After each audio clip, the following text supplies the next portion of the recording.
Welcome to NTN Nightly. I am Janelle Norville. This edition's top stories. More government services to be available online through the DigiGov program. The Ministry of Agriculture looks to increase the gains of the CMOS subsector. And preparatory works for the de-silting of the John Compton Dam continue. The implementation of the Government of Saint Lucia's digital platform, DigiGov, is being rolled out. The platform aims to facilitate about 154 government services online. The Government of Saint Lucia, through the Department of the Public Service, recently launched Saint Lucia's digital integrated e-services platform and online one-stop government shop. The platform is geared towards enhancing the government service delivery to citizens, businesses, investors, and other governments. DigiGov is designed to aggregate 154 services across 9 ministries and 13 government agencies to facilitate online applications, payment, and to monitor progress of government services anywhere, anytime. Acting Director of Public Sector Modernization, Malam Narcis, explained that the overall goal of DigiGov is to use ICT as a tool to integrate public sector processes, enhance efficiency in the provision of public service, and improve customer experience in a safe environment that promotes innovation and creativity. We're also looking at the ability to now improve on service delivery, improve on productivity within the public service, as well as to create added value for the citizenry and the business environment as well.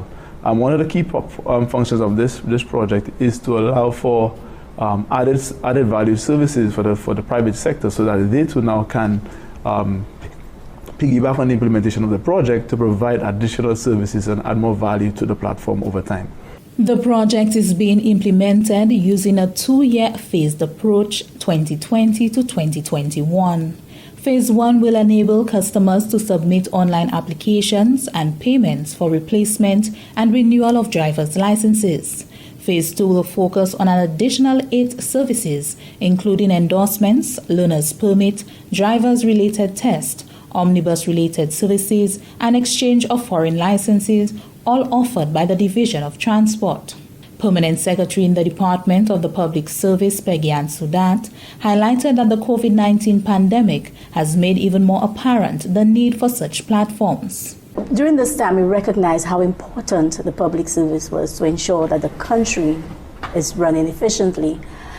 And with a project like that, it is obvious that it would allow us to do things differently. As you know, over the last few months, we were hurriedly trying to give people the VPN and having Zoom meetings and so on and so on. Now, if you were able to, I think it was the Minister Marlon who spoke about applying for a driver's license, even from overseas, yes, where you didn't necessarily need that interface. And you know, you still get the service. So whether there's a shutdown for whatever reason, you are still able to get a service. Minister for Economic Development, Housing, Urban Renewal, Transport and Civil Aviation, Honorable Guy Joseph, highlighted the benefits of the platform to the people of Saint Lucia. The focus of this is on greater efficiency and reducing the cost to the public, in terms of not the fees they are paying to government, but what it costs them to get the service, so that they can better utilize this time in more productive things. That is the whole aim of this DigiGov, is not just to put us in more modern in terms of what we are doing, but it is the output that we are trying to get, where the public can be satisfied that they are getting quality service in a timely manner because of what we have established.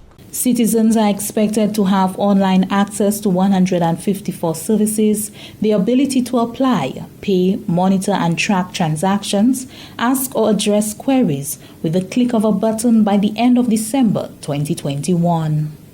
And the COVID-19 pandemic caused the Government of Saint Lucia to quickly adjust its mode of operation to rely more heavily on its virtual platforms for business continuity in the provision of vital services to the public. Due to health and safety protocols, government employees connected via their digital networks while working from home or teleworking. But how prepared was the government service for this mode of operation, and did it allow for productivity gains? Glenn Simon tells us more. Digital technology is critical for ensuring business continuity. During the COVID-19 pandemic, both public and private sectors acknowledged the importance of adequate digital development to support business continuity, remote business, and learning. According to an official from the World Bank Group, teleworking creates greater levels of resilience for businesses, but requires a well-developed telecommunications and digital infrastructure, upskilled workers, clear communication, and an employee support plan. Systems Administrator at the Department of Finance, Leighton Clovis, said working remotely is not new for officers in the Department of Finance. We had already set up what we call a VPN, or virtual private network, that actually allows us to log into our network in order to access those services. And actually a lot of our staff, well, mostly the heads of our department, have had access to the VPN long before COVID. Right? So it is not anything new for us. In fact, it was actually an advantage, because when the time came for us to implement it because of COVID, the system was already in place. Clovis added that working from home allowed for greater levels of productivity during the COVID-19 pandemic by allowing officers to continue working on projects from the comfort of their homes while observing health and safety protocols. However, he highlighted one major disadvantage with teleworking. I've always believed that there has to be a separation between work and family life, or at home. And you would find that even prior to COVID, they have a lot of persons that, if you want to call them workaholics, or, they're very passionate about what they do. And so you find that, from working from 8 to 4:30, and then you leave your office, you go home, and then you continue doing work from home because you have that avenue. I believe that, it affects family life. Teleworking has registered more advantages than disadvantages for business continuity, from reduced commuting hours, reduced demand for rental spaces, to increased productivity and competitiveness. The systems administrator sees great value in retaining a blended approach to work post this pandemic. Yeah, I think it is something that needs to continue. As I said to you, it was something that we implemented, and I know as well that has been implemented in other departments, I believe, throughout the Government of Saint Lucia, through GITS. So, at the end of the day, it is a way to advance in terms of how we do business, even in the current technological age. Clovis stressed that maintaining a proper work-life balance is extremely important, where time is allocated to work, family life, and relaxation. From the National Competitiveness and Productivity Council, Glenn Simon reporting. Minister for Agriculture and Fisheries Honorable Ezekiel Joseph, along with officials of the ministry, met recently with CMOS farmers to discuss the success of the CMOS subsector, challenges and growth prospects. Here's Anissa Antoine with the details. Sun-dried CMOS has been labeled one of St. Lucia's flag products since 2019, as the industry brought in an increase of upwards $500,000 due to the increase in foreign market exposure. Officials from the Ministry of Agriculture met with the CMOS farmers to discuss the issues currently being faced in the CMOS industry. CMOS farmer Kerwin Samuel explained that as the demand for CMOS increases, there is also an increase in predial larceny at the plots of CMOS. Some of the challenges that the farmers are facing in Opicon is theft. A lot of things are happening to this area, and the area is wide. It is Savans Bay, it is Borai Beach area, and the area in Bois-Shadow. You have 3 areas that CMOS are planting in the south. So far, that's what we know in that area. And we have been having a lot of problem with theft. One, since the demand is high on CMOS, we recognize that the guys are stealing CMOS, and they are stealing it in the night and early morning. So as a farmer, we We recognize that it is a growing industry, and we want to push the industry as far as we can go. But this challenge is posing a lot of problem to the farmers. The CMOS farmers recommended that areas be specifically designated for the growing of CMOS and also expressed interest in the processing of CMOS, including sun bleaching and drying. People overseas who want to come and see the process of how the CMOS is bleached, dry, harvest. When I say bleach, it is sun bleach, as we know, because when we take the CMOS from the sea, we have to put it on the bags to get white and to dry it after. And so we're seeking to see if we can get a place in the south where we can have a facility that can host bleaching, drying, processing of the CMOS. Because a lot of the companies and people in the US and the UK want to come down to Saint Lucia to see how the process is done.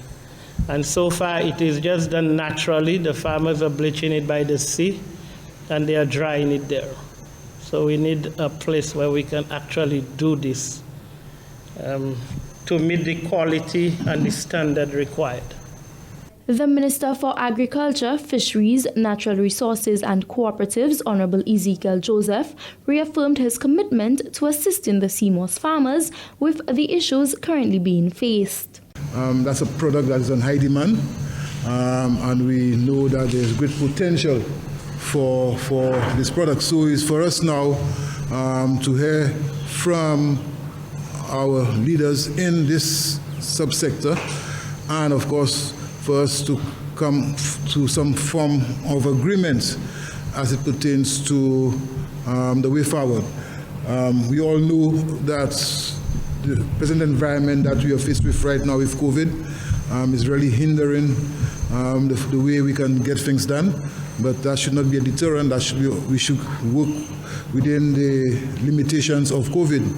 The consultation between the Ministry of Agriculture and the CMOS farmers took place on Wednesday, June 3rd, 2020. From the Government Information Service, I am Anicia Antoine reporting. Saint Lucia's Prime Minister has added his voice to the current worldwide discussion on race following the death of the 46-year-old Black American George Floyd. Honorable Alan Chasney says the situation has once again brought to the surface a festering wound that is yet to be healed. Honorable Chasney noted that our country was impacted directly and felt it deeply when the young rising St. Lucian Beaufort was in 2018 shot and killed in his apartment by a police officer. The whole world, the Prime Minister says, is painfully aware of the tensions between Black Americans and the police, and we have seen too many of our Black men cut down and families affected due to discrimination. In St. Lucia, we continue to be worried about the sons and daughters of our country who live in the U.S. and may be exposed to prejudice. Honorable Chasney believes it is unacceptable and intolerable that the color of one's skin can affect how someone is treated, what jobs they get, what schools they can attend, and something as simple as what stores they can walk into. Prime Minister Chasney says as a leader, as a man, and as a St. Lucian, he stands with those who have felt the brunt of racial insensitivity and brutality. He urged that we not judge each other based on our skin color or economic status, but on character. Preparatory works for the de-silting of the John Compton Dam are continuing as the Water and Sewage Company, WASCO, strives to improve the water sector. More in this report.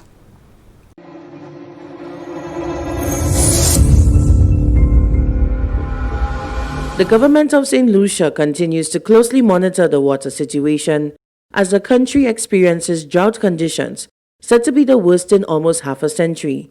Prime Minister Honorable Alan Chasney and Minister of Agriculture Honorable Ezekiel Joseph, as well as other representatives from WASCO, paid a visit to the John Compton Dam to witness the alarmingly low water levels and the ongoing preparatory works for the dredging of the dam. We are honored to be paid a visit by the Honorable Alan Chasney, Prime Minister of Saint Lucia, as well as Honorable Ezekiel Joseph, our line minister, the minister responsible for WASCO. As you are aware, the John Compton Dam was commissioned in 1996. It was constructed to have a capacity of about 700 million gallons of water. To date, the dam could only hold a total amount of 333 million gallons of water.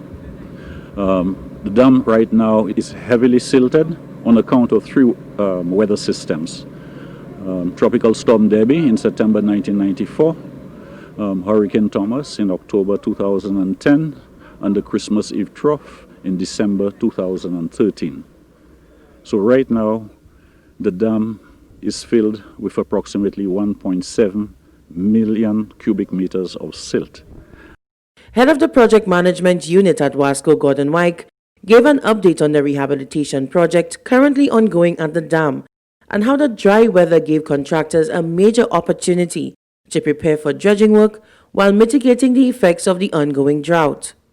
We have been at it for a while, and it's been affected by severe rainfall for the last few years.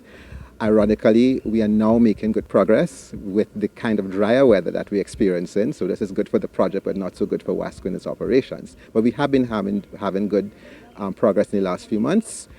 We are seeking to get to first what we call an elevation of 82 meters above sea level, where we can commence the dredging process.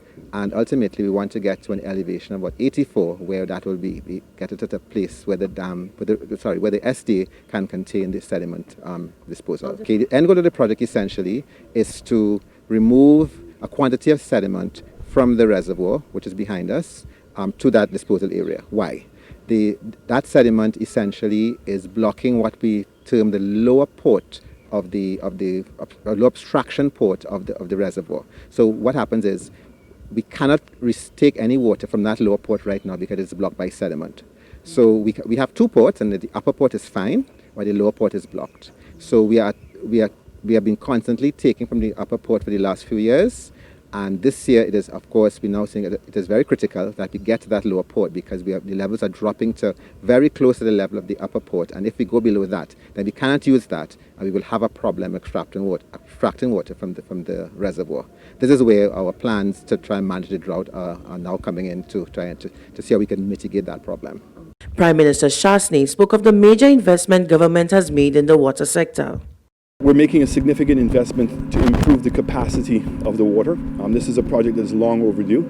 Sadly, it is subject to the elements. One, we needed dry weather to do the digging, but we also needed wet weather to fill the dam sufficiently to take out the water. But the new de-silting equipment is in the dam, and everything is ready to go.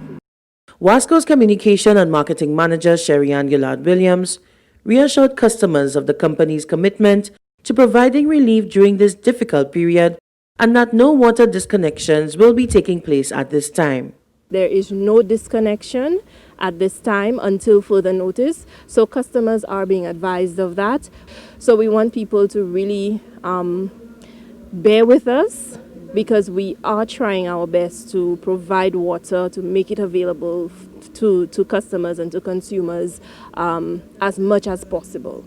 The Government of Saint Lucia and Wasco remain resolute in ensuring that Saint Lucia comes through this crisis and has a more efficient and more resilient water distribution system. Reporting for the Office of the Prime Minister, I am Danielle Dubois.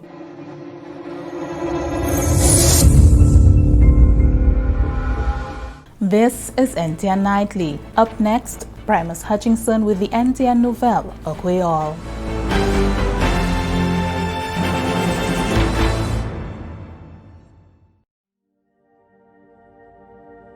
COVID-19 is a new pandemic disease as declared by the World Health Organization. It is transmitted directly by respiratory droplets when an infected person coughs or sneezes, or indirectly through rubbing the face with contaminated hands.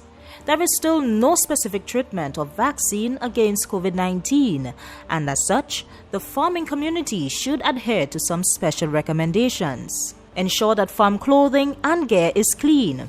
Wash hands thoroughly before harvesting crops. Use face masks and head ties whilst harvesting, cleaning, and packaging crops. Use all safety precautions when transporting crops to the markets and depots, such as handling crates and crops with only clean hands and covering sneezes and coughs with a tissue or the inner arm to ensure body fluids or droplets don't get on produce, and washing hands or using hand sanitizer after using the tissue. More than ever before, your important role as gatekeepers of St. Lucia's nutritional, health and food security should be taken seriously. When you exercise these precautions, you not only safeguard your health, but also continue to allow all St. Lucians access to freshly grown fruits, vegetables and other local crops. Remember, it is our responsibility to ensure our nation eats fresh, St. Lucia's best.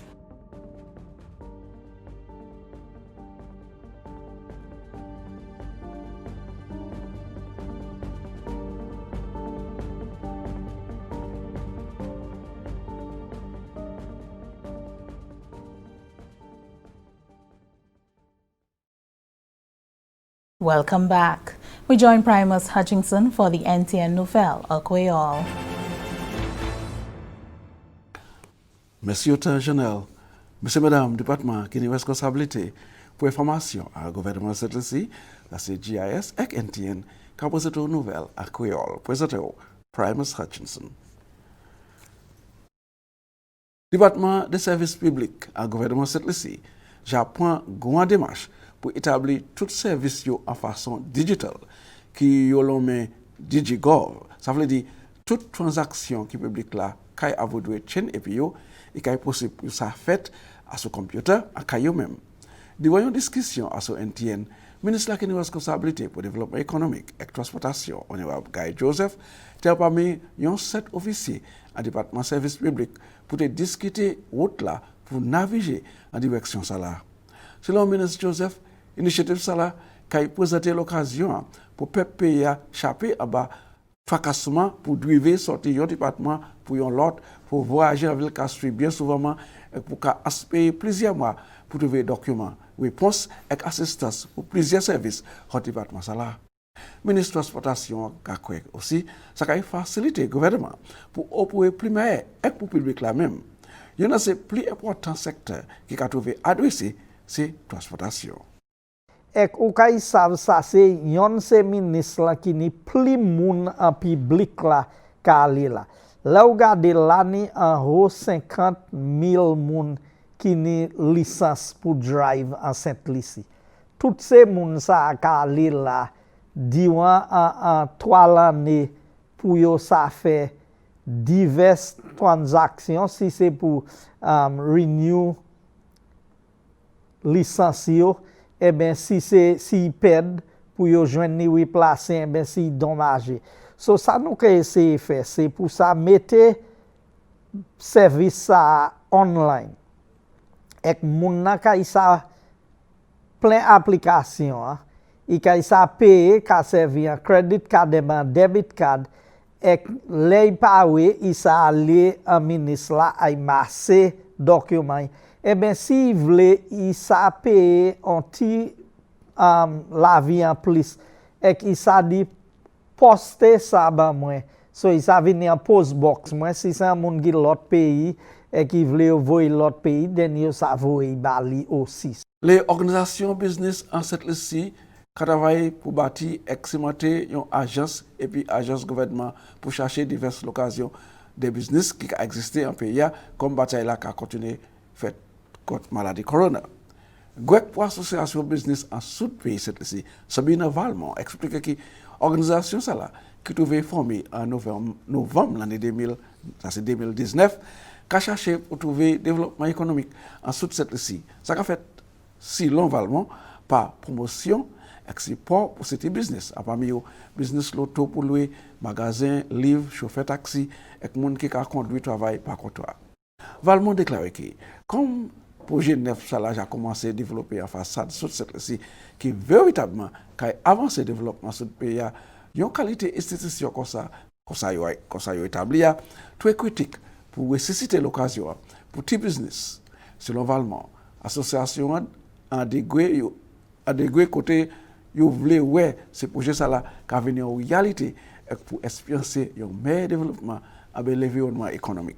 Valmont vle wè ki association réaliser même des gros profits avec l'argent qui le restant pays a espérer. Et pas quoi qui si au reste tranquille, ça ka travailler à la bataille au pièce tout bonnement. Chef association du business en Saint Lucia explique que association qui continue pour entretenir relation et puis agence Invest Saint Lucia pour assurer de trouver engagé dans plan pour développement sud puis Castries. Ça c'est sud Saint Lucia. Valmont ka quoi qui yo ka ça acide en discussion et puis Invest Saint Lucia pour ça prendre l'avantage développement en parole sud pays pour yo ça ni envoie aussi à ces décisions qui a faites. Valmont a conseillé même association pour aussi changer opération business en réalisation maladie corona et pour chercher manœuvre nouveau pour conduire business là. Association business sud cette aussi ni en hauteur de 58 membres pour les présents. Durant ces semaines qui passaient, tout travailleur santé, travailleur qui était à bord bateau touriste et l'autre qui est engagé à traitement avec service de maladie corona, j'ai trouvé testé. Le ministère de la Santé a continué aussi pour tester les patients qui ont ces cliniques qui ont traité les gens qui ont des problèmes d'étouffement. Plus que 67 docteurs et nurses trouvé testés et plus que 152 les officiers pompiers et les techniciens médicaux. Le ministère a rapporté qu'il a continué pour trouver des résultats qui sont négatifs. Et pour les présents, en total de 1204 tests, j'ai trouvé conduits. Le ministère de la Santé a crié à ce public-là pour considérer sérieusement la possibilité pour maladie à s'immoger comme le gouvernement a ouvert divers secteurs qui ont posé risque la timide plus haut. Alors, nous tous ça réduit à ce risque-là si tout le monde continue pour suivre le protocole qui a réduit considérablement l'habilité pour maladie à s'immoger. Le département de la santé qui a fait public là savent aussi, malgré attention à ce maladie corona, c'est pour nous commencer à préparer pour ces cyclones. Et durant la période ça côté nous qui en pile la pluie peut tomber, ça va augmenter la possibilité pour maladie comme dengue et leptospirosis. Alors, même public là supposé chaîne place qui au lieu net et propre pour empêcher mes gains ponzer et multiplier. Le ministère de la Santé a commencé un programme pour faire le public là plus au courant et puis ces maladies ça là plus tard moi yo aussi qu'a plaidé le public là pour continuer à suivre toute règle pour protéger Koyo et les autres contre maladie corona. Depuis le 9 juin, c'est ici enregistré un total de 19 cas corona et 18 ans yo qu'a trouvé, j'ai trouvé guérison. Et c'est comme ça nous avons cette nouvelle là. On remercie autant messieurs et mesdames pour regarder. On va avoir une invitation pour que nous considérer conserver la vie. Nous allons présenter l'autre nouvelle à Koyol. Après ça, on va venir présenter au général. Merci Appeal Primus.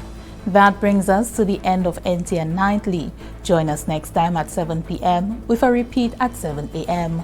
You can also catch up with us anytime on the St. Lucia Government Facebook page or YouTube channel. I am Janelle Norville.